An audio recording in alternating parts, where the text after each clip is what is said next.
বাবা চিঠিতে লেখা হলো, প্রথমে সালাম দেওয়া হলো, আসসালামু আলাইকুম ইয়া ইবনে আলী, আমার সালাম নেবেন। আলহামদুলিল্লাহ, আমি আপনাদের দোয়ায় ভালো আছি, আশা করছি আল্লাহর কাছে যে আপনারাও আল্লাহর হুকুমে ভালো আছেন। তবে হুজুর, আমার শরীর খুব একটা ভালো নয়, আমি আমির মুআবিয়া বলতেছি।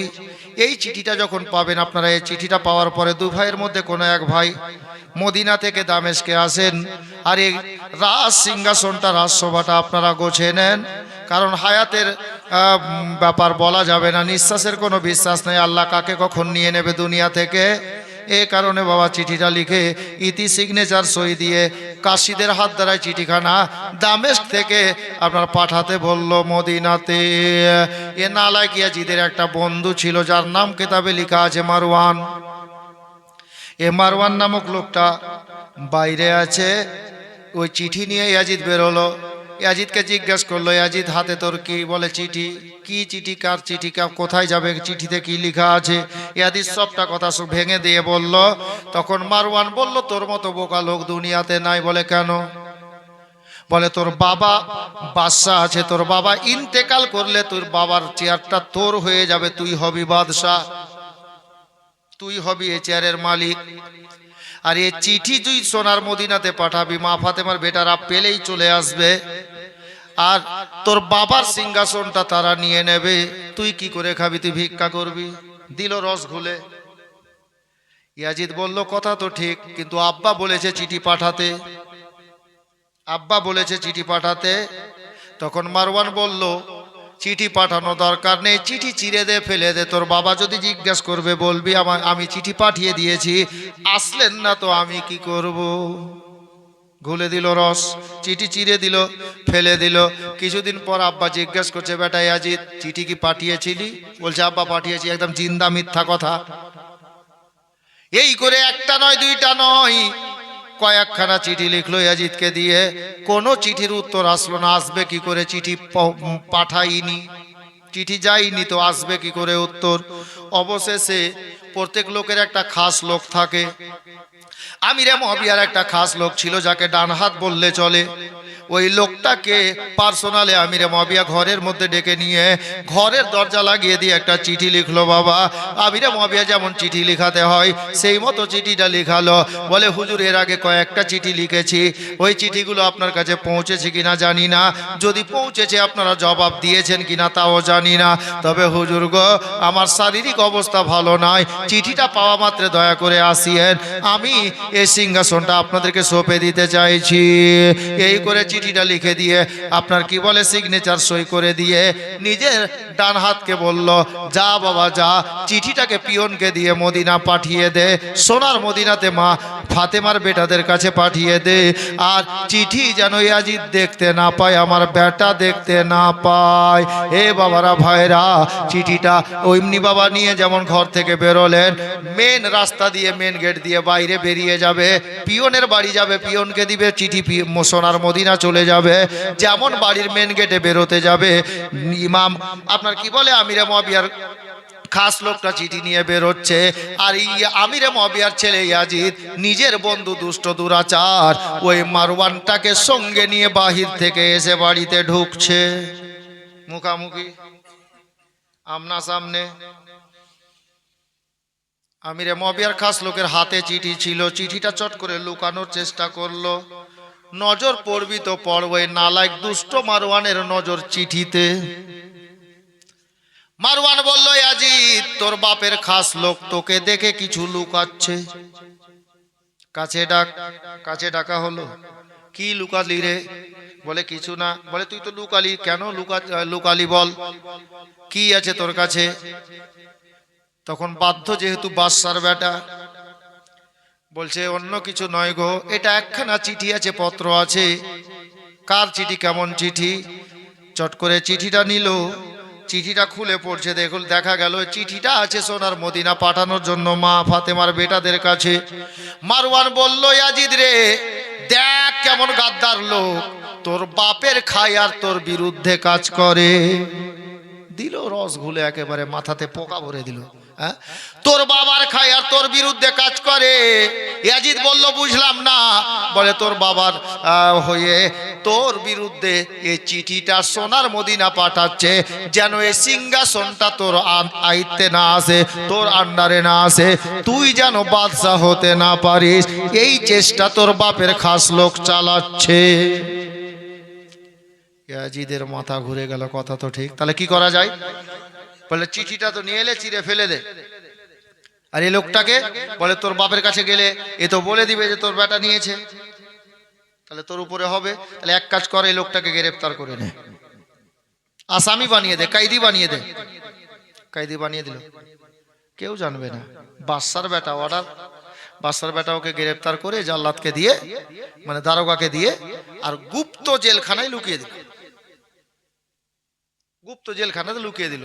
আর লুকালো তো লুকালো, আবার কি বলে লুকালো? আচ্ছা, আসামিকে যখন জেল দেওয়া হয় তো জজ কি করে? ফয়সালা শোনায় যে একে 3 মাসের জেল হলো, একে 5 বছরের জেল হলো, একে 6 বছরের জেল হলো, একে 1 বছরের জেল হলো, হয় না জি? হয়। কিন্তু একে কত দিনের জেল হলো জানেন? কেতাবে এসছে, এই ইয়াজিদ দুষ্ট দুরাচার আমিরে মুয়াবিয়ার খাস লোকটাকে বাবা জেলের মধ্যে গুপ্ত জেলখানায় লুকিয়ে ভরে দিল জেলখানাতে। আর গেটের গেট আপনার কি বলে, জেলখানার গেটে তালা মেরে দিল। আর ওই লোকটাকে ডাক দিয়ে বলল তোর শাস্তি অতদিন, তোকে জেলখানায় অতদিন থাকতে হবে যতদিন পর্যন্ত আমার আব্বা আমিরে মুয়াবিয়া ইন্তেকাল না করেছে, এতদিন জেল। বাবারা ভাইরা, এই করে 1 দিন 2 দিন 4 দিন 5 দিন করে 10 দিন 12 দিন আপনার কি বলে মাসকে মাস কেটে গেল। আমিরে মুয়াবিয়া চিন্তায় পড়ে গেল, আল্লাহ এর পূর্বে চিঠিগুলো পাঠালাম, জানি না সোনার মদিনা গেল কি না, তবে শেষ চিঠি যেটা লিখে পাঠালাম আমার খাস লোকটাকে দিয়ে, চিঠিও গেল লোকটাও গেল, জানি না কোথায় চলে গেল। আল্লাহু আকবার কবিরা। অল্প দিন কেটে যাওয়ার পরে হযরতে আমিরে মুয়াবিয়া আপনার কি বলে আপনার অসুস্থ হয়ে গেলেন, আর চলাফেরা করতে পারছেন না। অবশেষে নিজের বেটা নালাক ইয়াজিদকে ডাকলো, বিছানাতে শুয়ে শুয়ে বাবা আমিরে মুয়াবিয়া বলল, বেটা ইয়াজিদ রে, তোকে দুটা কথা বলতে চাই। কি কথা আব্বা গো? বলে বেটা রে, আমি ইন্তেকালের পরে এই সিংহাসনের মালিক হবে তুমি, তবে বেটা আমার হুকুম হলো এটা, আমি ইন্তেকালের পরে যদি কোনো দিন আমার নবীর নাতি ইমাম হাসনাইন কারিমাইন 2 ভাইয়ের মধ্যে কোনো ভাই চলে আসে, এই সিংহাসন তুমি তাদের হাতে সঁপে দিও, এটা তাদের বাপ দাদার দেওয়া আছে। এই ইয়াজিদ, আর যদি না আসে রে বেটা, তাহলে একটা কাজ করবে, ঈদ বকরিদ যখন আসবে নিজের ছেলে মেয়ের জন্য ভালো জামা কাপড় কেনার আগে আমার নবীর নাতির জন্য, নবীর নাতির ছেলে মেয়ের জন্য আগে জামা কাপড় কিনে দিয়ে পাঠিয়ে দিও মদিনাতে। এ বেরাদার, ইয়াজিদকে ইয়াজিদের বাবা বললেন, হে বেটা ইয়াজিদ শোনো, নিজের ছেলে মেয়ের জন্য আপনার কি বলে খাবার দাবার পরে করিস রে, মাঝে মধ্যে মাল জাল বোঝাই করে উট দিয়ে ঘোড়া দিয়ে আমার নবীর নাতিদের জন্য খাবার পাঠিয়ে দিও সোনার মদিনাতে। আমার মা ফাতেমা খুশি হবে, দয়ার নবী বড় খুশি হবে। এ বাবারা ভাইরা, আমার মা বোনেরা গো, ইমাম হুসাইন রাদিয়াল্লাহু তাআলা আনহু সোনার মদিনাতে আছেন বাবা। এ কটা কথা ইয়াজিদকে বলল হযরতে আমিরে মুয়াবিয়া, আর শেষে একটা কথা আর বলে দিল, এ ইয়াজিদ শোন রে বাবা, আমি ইন্তেকালের পরে আমার ঘরের মধ্যে একটা ছোট্ট কাঠের বাক্স রাখা আছে, কাঠের বাক্সতে নবী পাক সাল্লাল্লাহু তাআলা আলাইহি ওয়াসাল্লামের নাখুন মোবারক তাবাররুকাত হিসাবে আমার কাছে রাখা আছে। আমি সুন্দর করে তাকে বন্ধ করে রেখেছি, হেফাজতে রেখেছি নবী পাকের নাখুন মোবারক। হে বেটা ইয়াজিদ শোন, হে আমার লোকেরা শোনো গো, আমার ইন্তেকালের পরে আমাকে যখন গোসল করিয়ে কাফন পরিয়ে দেবে, কবরে নামিয়ে দেবে, ওই নবী পাকের নাখুন মোবারক গুলোকে তোমরা আমার বাড়িতে রেখে দিও না, এই নাখুন মোবারক গুলোকে আমার সঙ্গে সিনাই রেখে দাফন করে দিও। হে বেরাদার, আমার মা বোনেরা গো, এই কয়েকটা কথা বলে দিয়ে অল্প কদিনের মধ্যে আমার আমিরে মুয়াবিয়া রাদিয়াল্লাহু তাআলা আনহু রজব মাস ছিল বাবা। রজব মাসে হযরতে আমিরে মুয়াবিয়া ৭৮ বছর বয়সে দামেস্ক শহরে ইন্তেকাল বরণ করে দিলেন। সবাই পড়ি ইন্না লিল্লাহি ওয়া ইন্না ইলাইহি রাজিউন। গোটা দামেস্কে এলান হয়ে গেল দামেস্কের বাদশা ইন্তেকাল করেছেন। সবাই হাজার হাজার মানুষ জুটে গেল, গোসল করানো হলো, কাফন পড়ানো হলো, কবর তৈরি হয়েছে, জানাজা হয়ে গেল। আবার সমস্ত লোকের মধ্যে একটাই কথা বলছেন, সবার মুখে একটাই ভাষা আছে, আমিরে মুয়াবিয়ার খাস লোকটাকে দেখতে কেন পাওয়া যাচ্ছে না? ওই যে খাস লোকটা যেটা চিঠি নিয়ে গিয়েছে, সবাই আছে, ওই লোকটা কই? হ্যাঁ, হুজুরকে ছেড়ে তো থাকে না, কিন্তু আছে কোথায় লোকটা? তো যারা শিক্ষিত ব্যক্তি তারা বলছে, আরে পাগলা, এখন তো কোনো ওই যে আপনার মোবাইল টোবাইলে তো কানেকশন ছিল না, হয়তো কোনো কাজে কোনো শহরে গেছে, শুনতে পাইনি। ফোনের তো যুগ নেই যে তাড়াতাড়ি চলে আসবে শোনার পরে গাড়ি রিজার্ভ করে বা উঠে চড়ে। কোথাও হয়তো হুজুর পাঠিয়েছেন, নেই, ফলেই দেখতে পাওয়া যাচ্ছে না। করে হাজার হাজার মানুষের ভিড়, মাটি হলো, জানাজা হয়ে গেল, কবরে দাফন হলো, আর মাটি দিয়ে দিয়ে সবাই বেরিয়ে আসছে কবরস্থান থেকে। ইয়াজিদ উঁচু জায়গায় দাঁড়িয়ে এলান করছে, এই দামেস্কের লোকেরা, তোমরা একটু দাঁড়াও। হাজার হাজার লোক সবাই চিন্তা করছে, ব্যাপার কি? বাদশার বেটা ইয়াজিদ সবাইকে দাঁড় হতে বলছে, বুঝতে পারছি না কি যে ব্যাপার। সবাই দাঁড়াবো, দেখি আমাদের বাদশার বেটা কি বলে। দাঁড়িয়ে গেছে। হ্যাঁ ইয়াজিদ, বলো কি বলছো? বলে, তোমাদেরকে একটা কথা বলার জন্য দাঁড় করালাম। কি কথা গো? বলে, তোমরা সবাই জানো এই মুহূর্তে আমার বাবা আমিরে মুয়াবিয়া ইন্তেকাল করলেন। এই সিংহাসনের মালিক হলাম আমি, আমি হলাম তোমাদের নতুন বাদশা, রাজা। তো যারা শিক্ষিত বর্গ, শিক্ষিত ব্যক্তি, তারা বলল, ছেলেটা বোধহয় মনে মনে, ছেলেটা ভাই তো হয়তো এটাই ভাবছিল যে আমার বাপ মরবে কখন, আমি বাদশা হব কখন। এই ইয়াজিদ, এটা বলার কি আছে? আমরা সবাই জানি বাবা ইন্তেকাল করলে বাড়ির বড় ছেলে হয় ওই বাড়ির মালিক।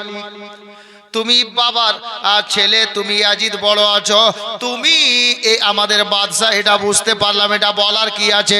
ইয়াজিদ বলল, হে দামেস্কের লোকেরা, আমি তোমাদের নতুন বাদশা হলাম গো, কিন্তু একটা কথা বলবো, আমি নতুন বাদশা দেশটা কেমন চালাবো, ভালো চালাতে পারবো কিনা, আমি বাদশার অর্ডারের বাইরে যদি কেউ কাজকর্ম করো, আমার মনের মার্জি, আমার খেলাফে যদি কেউ কোনো কদম তুলো, তাহলে আমি ইয়াজিদ কি ব্যবস্থা নিতে পারি, তার ছোট্ট একটা নমুনা তোমাদেরকে দেখানোর জন্য ডাক দিয়েছি।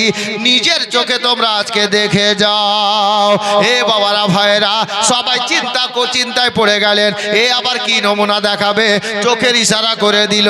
একটা গেটম্যান, গেটের দারোগা, হাতে তালার চাবি নিয়ে বাবা ওই গেটটার কাছে চলে গেল, যেই গেটের মধ্যে আমিরে মুয়াবিয়ার খাস লোকটাকে বন্দি করে রাখা আছে। গেটের তালাতে চাবিটা দিয়ে যেমন তালা খুলেছে, লোকটাকে বলছে, ভাই বেরিয়ে আয়। লোকটা যেমনই জেলখানা থেকে বেরোচ্ছে, লোকটার জবানে বেরোচ্ছে, ইন্না লিল্লাহি ওয়া ইন্না ইলাইহি রাজিউন। গেটম্যান বলছে, গেটের দারোগা বলছে, হে আল্লাহর বান্দা, তোমাকে জেলখানা থেকে বের করা হলো, জেলখানা থেকে মুক্তি দেওয়া হচ্ছে, কেন তুমি ইন্না লিল্লাহ পাঠ করলে?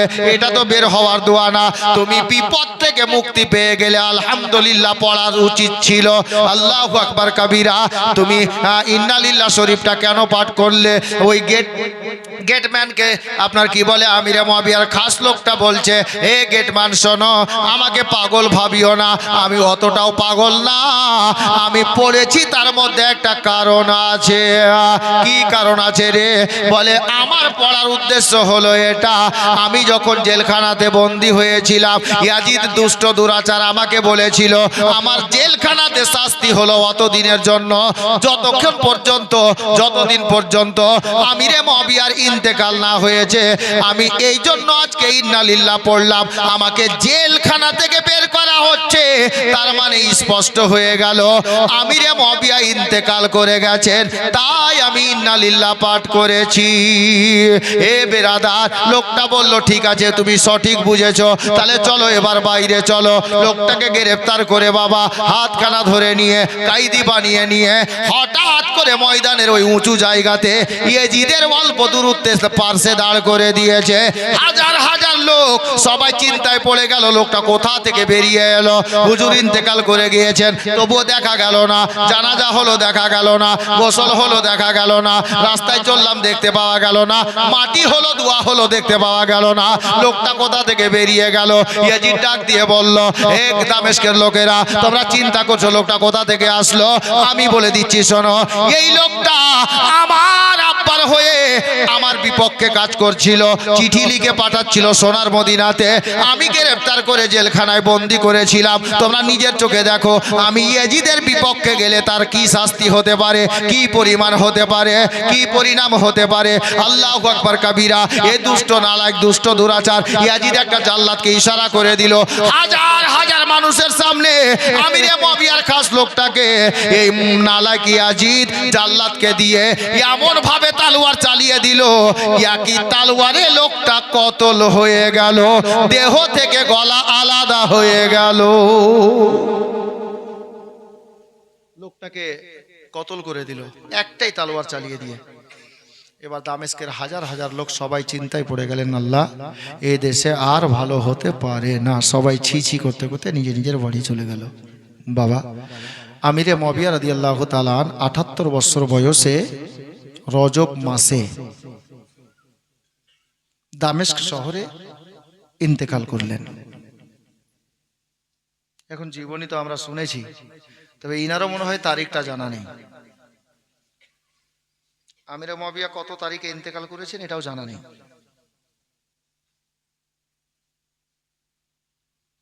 কোন দাদা আছেন 10টা টাকা দিবেন আল্লাহর ঘরে? আমি তারিখটা বলি, একজন পারবেন? কেউ আছেন? 10 টাকা, বেশি না, দুয়ার জন্য। দেখা যাক আছে কিনা। বেশি না, 10টা টাকার কথা বলেছি খালা। সুবহানাল্লাহ। দেখেন একটা তালবে ইলম আছে সম্ভবত, আমি তো ভালো চিনি না, যাই হোক 10 টাকা দিয়েছে, আল্লাহ কবুল করুক। নিয়ে আয় বেটা, দেখ মাশাআল্লাহ। এই দেখেন 10 টাকা চেয়েছি 20 টাকা। কি ব্যাপার, পকেটে হাত ভরে দাঁড়িয়ে থাকলেন কেন? এই নিয়ে আয় বেটা, দেখ তাড়াতাড়ি দে। 10 টাকা কোনো মা দিবেন না? ছেলেরাই শুনবে, মেয়েরাও তো শুনবে। দেখেন এই ভাই আবার 20 টাকা দিয়েছে, আল্লাহ কবুল করুক। দোয়া সবার সঙ্গে হবে মাশাআল্লাহ। দেখেন নাজির হোসেন 20 টাকা, আর একটা ছেলে 10 টাকা। আলহামদুলিল্লাহ। মা বোনদের দিকে, নাজির একটু যা তো, যা একটু যা।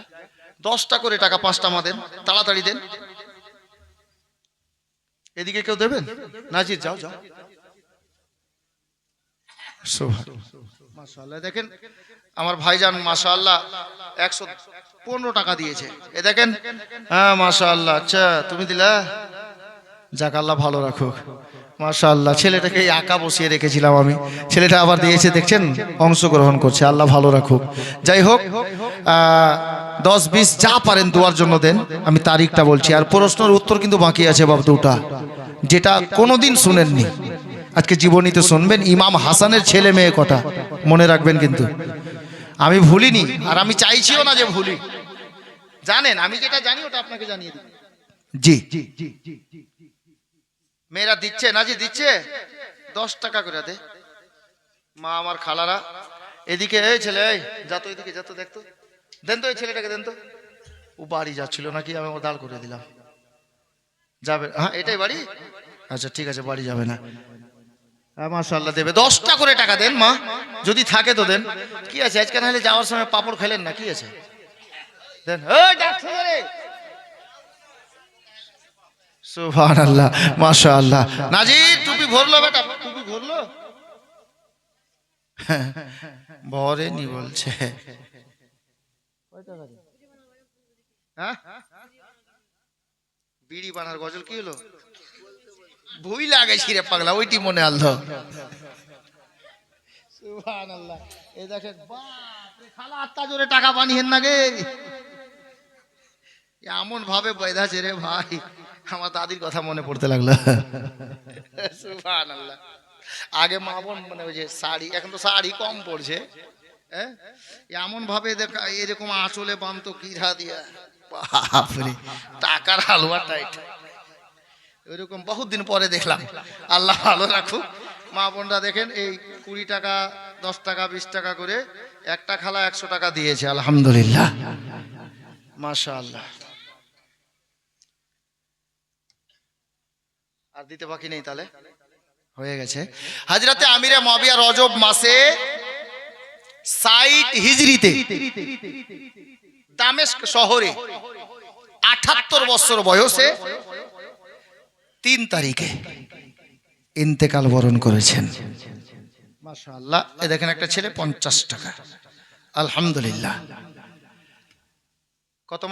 কত তারিখ বললাম? রজব মাসের 3 তারিখ। 3 তারিখ। ঘুম লেগেছে নাকি রে? ঘুম লাগেনি? হ্যাঁ, ভুল শুনিস না। কুরবানির টাইম বুঝলেন, উর্দু বক্তা বিহার থেকে এসছে, বলছে পেঁয়াজ খানা भी हराम है, পেঁয়াজ लेना भी हराम है, পেঁয়াজ देना भी हराम है। এটা মা ছিল জলসা শুনতে, ও ঘুমের ঘরে ঘরে শুনেছে, আর কুরবানির চাঁদ উঠা গেছিল, ওই শুনেছে পেঁয়াজ খানা भी हराम है, পেঁয়াজ लेना भी हराम है, পেঁয়াজ देना भी हराम है। ওই মৌলানা বলেছে পেঁয়াজ लेना, এ শুনেছে পেঁয়াজ लेना। আর ওর স্বামী হাল বাইতো, বুঝলেন, সকালে উঠা গেছে হাল বাইতে। अब हाल बहा पड़ बेलाते ওই सत्तू খাবে, তো সত্তুতে অনেক লোক পেঁয়াজ খায়। বাড়ি এসে দে রে পিঙ্কির মা, দে সত্তু খাই। আর সত্তু খাইতে বসলো, যে একটা পেঁয়াজ গেলা দে, ছি এগুলা কথা কহে, কিনে কিনে এগুলা কথা কহে, মানে বলে তুমি রাইতে জলসা শুনলা না? মানে আমি তো যাইনি জলসা শুনতে, কি শুনবো? যে মৌলবি কহেছে পেঁয়াজ খানা लेना देना सब हराम है। পেঁয়াজ খানা হারাম है? আরে পরশু কুরবানির জন্য এক বস্তা পেঁয়াজ নিয়ে এলো, পেঁয়াজ কই একটাও নাই। লেট আমি সবজি পাউসের মানে ফেলে আইছি। খালা নাজির তোর কিনে কইনো বেটা, আমি 3 তারিখ বললাম তো 10 তারিখ বলছে। এই জন্য বলছি জাগেন, বক্তা বলেছে সুদ খানা হারাম হে, তো কেউ ঘুমাতে ঘুমাতে বুঝেছে দুধ খানা হারাম হে। যার জন্য বলছি ঘুমিয়ে শুনিয়েন না, ঘুম লাগলে একটু ঘুরে আসেন। মুআজ্জাজ মুহতারাম,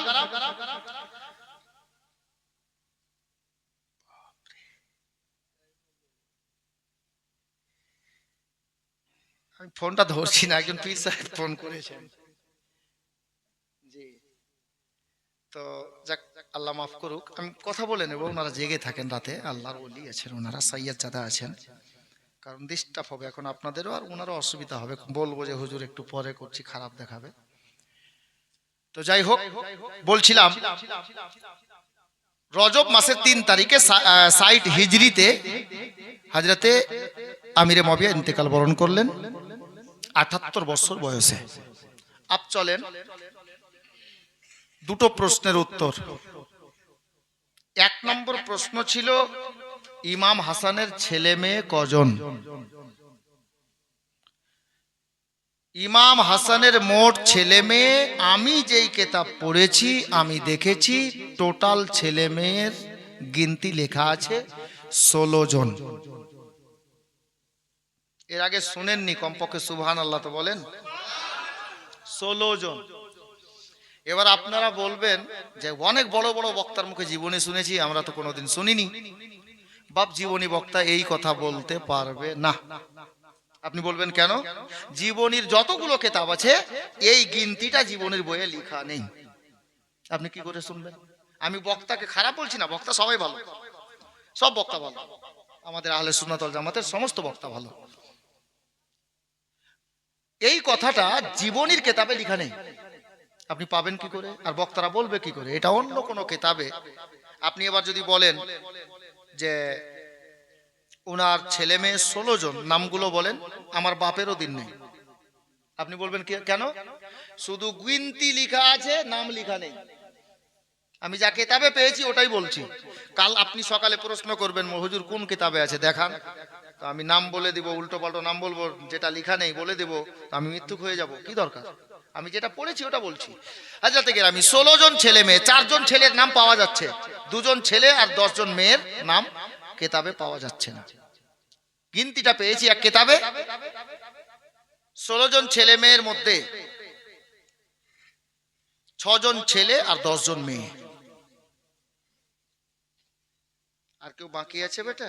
থাকলে তাড়াতাড়ি দে, আমি কিন্তু শেষ করছি আজকে। হাজরাতে ইমাম হাসানের 16 জন ছেলে মেয়ের মধ্যে 6 জন ছেলে আর 10 জন মেয়ে। 4জন ছেলের নাম পাওয়া যাচ্ছে, ওনাদের নাম বাকি থাকলো, আল্লাহ বাঁচিয়ে রাখলে কালকে বলবো। এটা প্রশ্ন থাকলো, কালকে বলবো। আর একটি কথা ছিল কি, হযরতে মাওলা আলী রাদিয়াল্লাহু তাআলা আন কত বছর বয়সে দুনিয়া থেকে পর্দা করেছেন, শহীদ হয়েছেন, এটা না? একটা লোক কম করে 10 টাকা আর দেন, এত বড় কথা শুনবেন। আছে? মাশাআল্লাহ, ওটাও নিয়ে এসো। এই দেখেন 50 টাকা। উত্তর বলা যাবে না? যাবে? আমি 10 টাকা চেয়েছি, হযরত 50 টাকা দিয়েছে। চেয়েছি 10 টাকা, 50 টাকা তো চাইনি। যাক, দিয়েছেন আলহামদুলিল্লাহ। কে দিল রে? তোর বাপ ইশারা করলো নাকি 10 টাকা দিতে? হ্যাঁ, সুবহানাল্লাহ, চালাক ছেলে আছে। আচ্ছা, এই নিয়ে এসো। সুবহানাল্লাহ।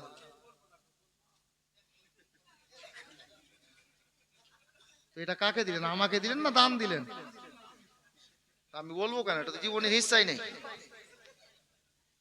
এটা জীবনের হিস্সাই না। আজ পর্যন্ত কোন বক্তা এগুলো কথা বলেছে বলেন তো? এতদিন থেকে আপনারা জীবনে শুনছেন, আমি কিন্তু কোনো বক্তাকে খারাপ বলছি না, আগে বলছি, মাপ চাইছি। আহলে সুন্নাত ওয়াল জামাতের সমস্ত আলিমে দ্বীন ভালো, আল্লাহ ভালো রাখুক। জি, আমি কারো বদনামিও করি না, আল্লাহ সবাইকে ভালো রাখুক। আর আপনাকেও বলবো, কারো বদনামি করিয়েন না। কেন জানেন? আল্লাহর নবীর ফরমান আছে, তুমি লোকের ভালো চাইবে, আল্লাহ তোমার ভালো করবে। জোরে বলুন সুবহানাল্লাহ। তুমি লোকের ভালো চাও, আল্লাহ তোমার ভালো করবে। কারো খারাপ চেয়েও না বাপ, নাহলে আল্লাহ তোমার খারাপ করবে, ওর ভালো হবে। যার জন্য কোন বক্তা বা কোন শায়ের বা কোন মানুষের বদনামি আপনি করিয়েন না। সবার আপনার কি বলে তাজিমও করুন এবং সম্মানও করুন।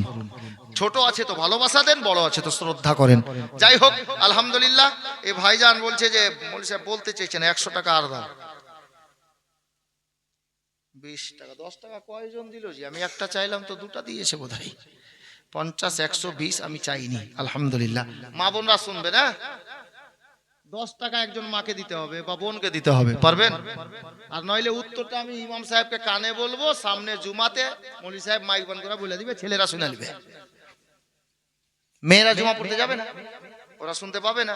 তো আমি এত বড় কথা বলবো, একটা কোনো মা 10 টাকা দিবেন না? কোনো বোন আমার নাজির কোথায় বাড়ি? ঠিকই, আরে ফোন করে বলবো আপনাকে, হ্যাঁ ফোন করে বলবো, অসুবিধা কি আছে? খালি একদম 10টা নম্বর চেপে দিলাম, আর এখন তো চাপতে হচ্ছে না, খালি এরকম ছুঁয়া নিলাম আর এরকম ঘষা দিলাম, বাস। এখানে ঘষবো তো বোম্বাই চলে যাবে ফোন, অসুবিধা নেই। হাজিরাতে গ্রামী আগে ছিল টিপা টিপি, এখন টিপা টিপি নাই, খালি ঘষা ঘষা।